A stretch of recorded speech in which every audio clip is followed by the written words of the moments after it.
welcome to this new episode. Today the guest on my show is Narinder Kapoor, who's just completed his Masters in Media and Cultural Studies from the University of Sussex, and he's working as a news curator and writer for Scroll.in. Narinder, welcome to the show.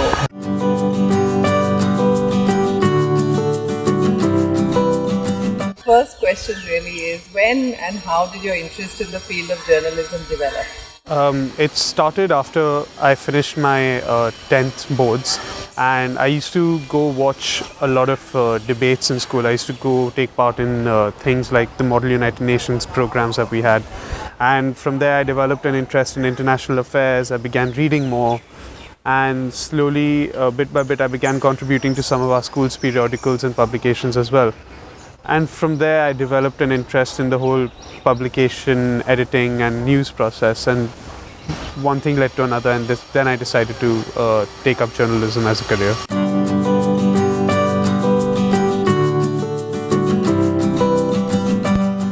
You went on to do an undergraduation in the field Yeah, I decided to take up a course. I'm not sure, but I think it's offered only in Mumbai.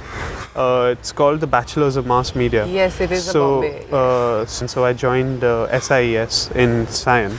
And the thing about the course is, whereas for the first 2 years, they just give you an overall introduction to media and the various different things inside it, like filmmaking, public relations, advertising, and journalism. In your third year, which is your final year, you get to choose between concentrating simply on advertising and marketing or on journalism itself. I decided to concentrate on the journalism part of the course. Okay. And how was that program for you, the 3 years that you spent?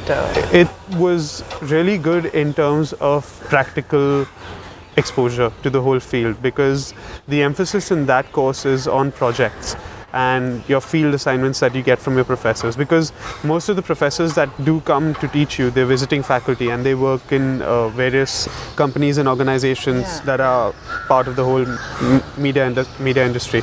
So we did assignments right from prepping mock public relations campaigns for major companies to producing and printing our own newspaper and magazines. It moves slightly into theory in your third year, because that's the final year as well, so it needs to give you that sort of exposure too. But it still remains a practical course. A very practical course in India, is it?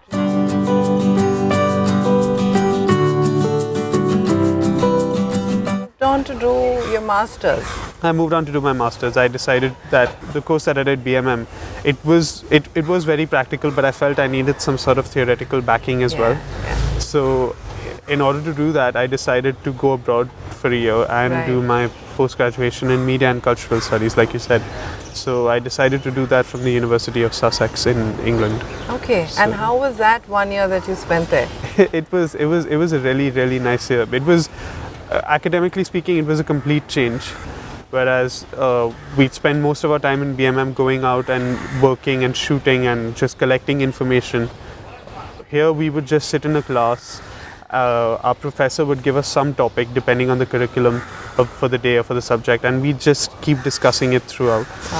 And at the end of the course, we would choose our own topic depending on the theoretical aspect we wanted to talk about, and write an end of term essay on it. That was a complete theoretical and academic approach to the whole media sector, rather than going out and doing stuff, which was a refreshing change for me, at least, from the practical. So fabulous, sort of complemented your practical experience, the theoretical backing.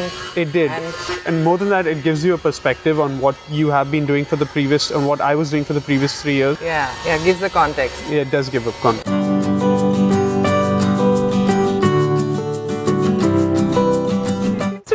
Opinions on how to pursue a career in journalism. So some folks say study, get the degree, the academic and practical experience, and some folks say just go right in, do whatever you want to. And so what's your view on it? It depends. I mean, if you do want to be a journalist, the thing nowadays is it's not enough to have a journalism degree in your hand. You need to specialize in something. Because it essentially gives you domain knowledge over one particular area of interest.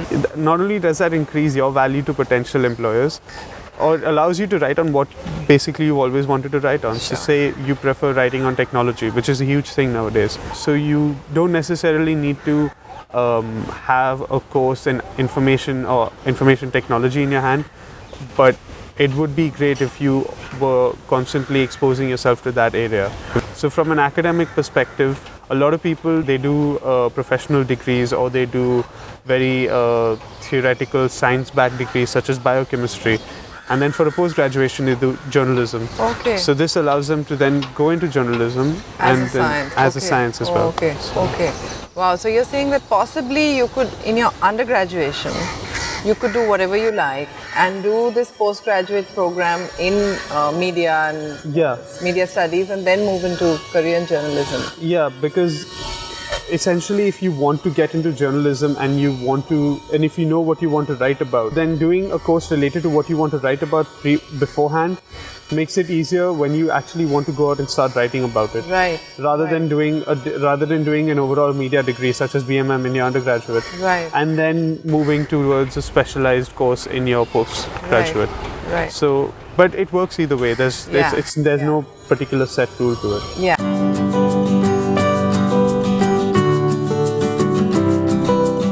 Back to high school, Right. someone from high school watching the program. Is it necessary to do English, for instance, at a higher level? It depends.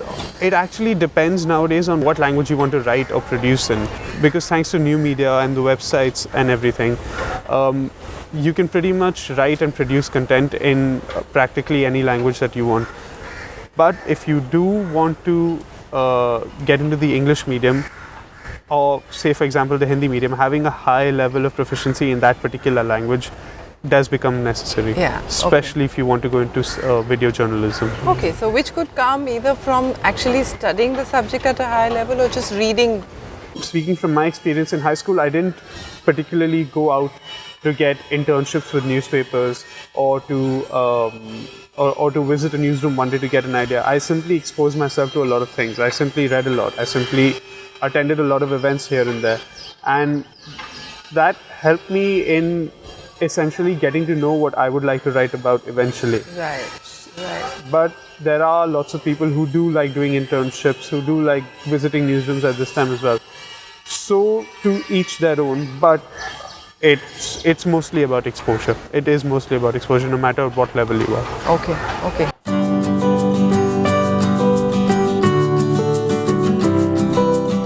Of courses, in fact, India is perfect to study in, and not only is it easier to be in India from a financial as well as just a general logistical perspective, but it also gives you an exposure. If you want to end up working in India, it also gives you an exposure to the ground reality, or the ground or what's happening in India as well. Right. So the reason I decided to go abroad was because the course I particularly wanted to do was not available in that many colleges around here. But for a lot of people who do, say, an undergraduate in media studies, but then who want to, say, specialize in something like law or financial journalism, they can go and find courses around the country that would allow them to do that. Okay. So it really depends on the course.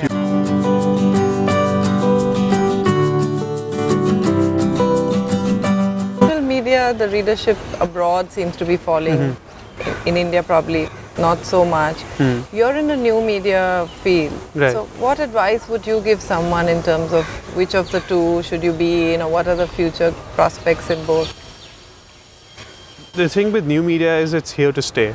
Traditional media, on the other hand, it's not going to go out anytime soon, especially in India, because we're still seeing high rates of readership in newspapers and high rates of viewership on television channels.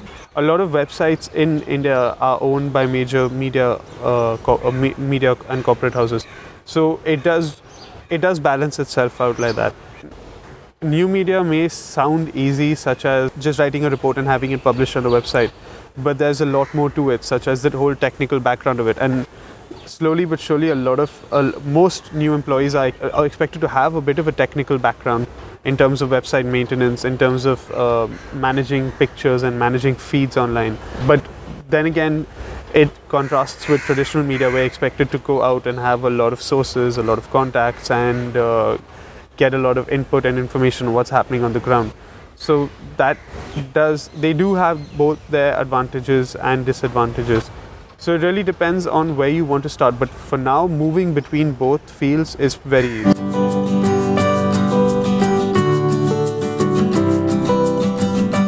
Tell me one more thing, like you said, you could move between the two. So going forward, someone decides to do journalism and a Right. couple of years later is looking at other avenues. So Right. are there other avenues that open out? There are avenues available. You have avenues such as public relations. There is a lot of back and forth between the world of journalism and the world of public relations. You can always also get into the whole publishing field because working in publishing gives you an opportunity to use your editorial skills. So those are two things I could tell you off the top of my head.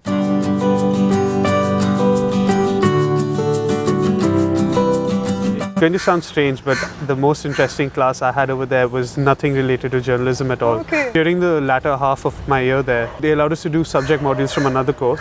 So I picked up, since I play a little bit of guitar and dabble in a bit of music, I took up a music course there as well. Wow. So it was actually fun to be able to be given that kind of flexibility with that kind of course. Yeah. So it was fun, yeah. That was the most fun part of my And course super. over there. Who knows, tomorrow you're doing some videos and publishing and you could Who put the knows, yeah. background score. Yeah, who knows?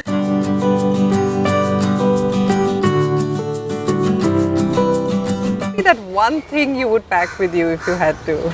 If they ever lift the ban on it, instant noodles. Instant noodles. Instant noodles. The first few days you need a lot of instant noodles to get through. Okay, they better lift the ban on that. Better lift the ban on that soon, yeah. But thank you so much, Narinder, No for being on problem the at all. show. I think this was really enlightening for us, right from school, high school to working, to get a full perspective on journalism. Thank you so No much. problem at all. No problem. Please click the subscribe button below. Like me at facebook.com/ChetChat101. Follow my Twitter handle, ChetChat101, or at Instagram, ChetChat101. Please leave your comments in the sections below. And if you'd like me to feature any particular college, please let me know. Thank you.